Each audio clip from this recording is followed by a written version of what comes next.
I was serving in Guayaquil, and I was in this ward, an awesome ward, very cool. And we were door knocking, and we were getting references from members, and we received this one reference for this young man who had been listening to the missionaries for over 5 years. And we were like, whoa, 5 years, that's a long time. And he actually had been going to church every Sunday. He was participating with the deacons, and I mean, he was pretty much a member, but not baptized. So we kind of looked at the area book, and we saw what notes the missionaries were writing, and every time he's listening to this discussion, almost there, and then final discussion, baptism.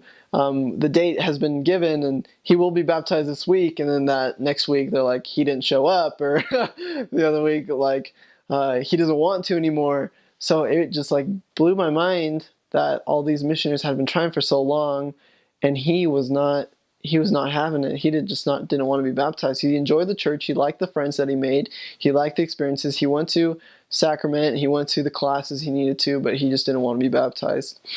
So I remember clearly, I taught him when I was first in the area, and I taught him with my companion. We went through all the lessons.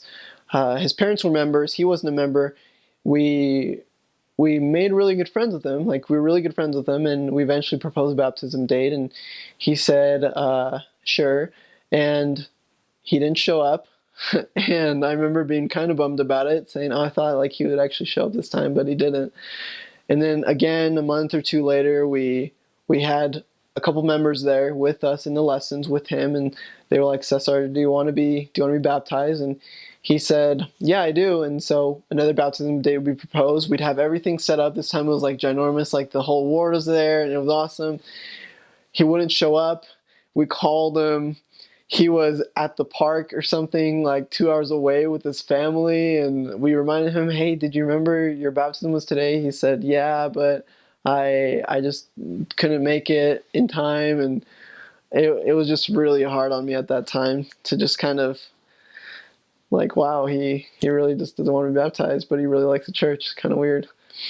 We kept working on him, and I kept being patient, and I eventually got transferred to a different area, and so I didn't see him again, and I just kind of learned in that instance that all these missionaries kept trying so hard for him that he did have his agency, and he did have to make a decision which was ultimately his own.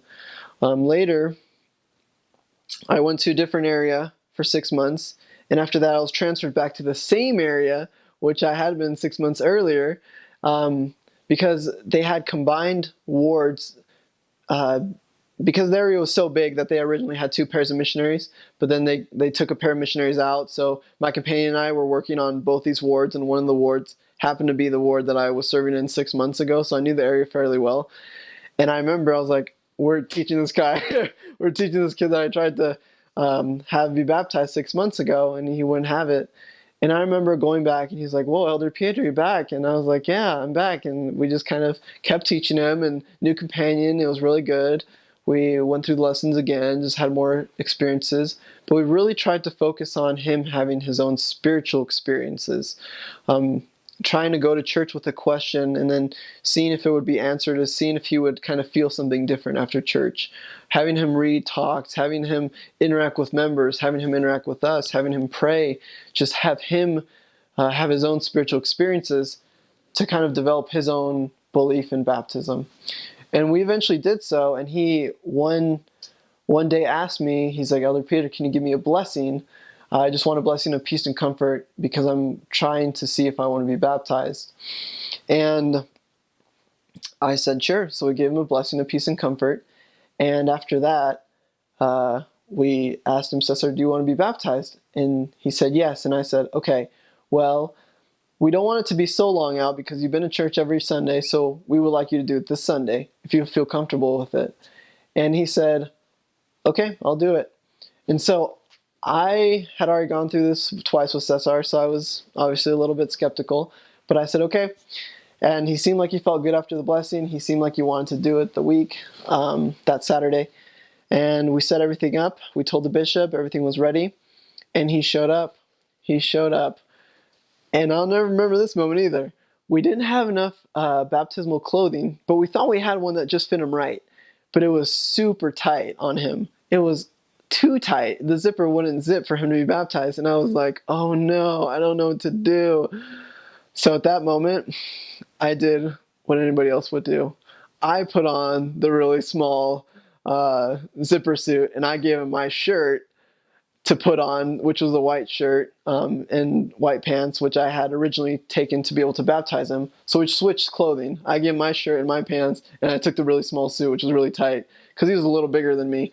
And so, I looked kind of funny, but he was baptized. And it was one of the greatest experiences of my life, because I just saw the fruits of the many missionaries' labors, but I could also see the many fruits of his labor, just his work after 5 years, listening to the gospel and him finally wanting to be baptized. And he's putting in his mission papers and he's doing that. And it's just really really cool to see what the Lord has in store for everybody as long as we work at it. And all those missionaries, their efforts definitely led up to this. So I was just able to give him that blessing that he needed at that time, that he was asking for, because he had those spiritual experiences for him to be baptized.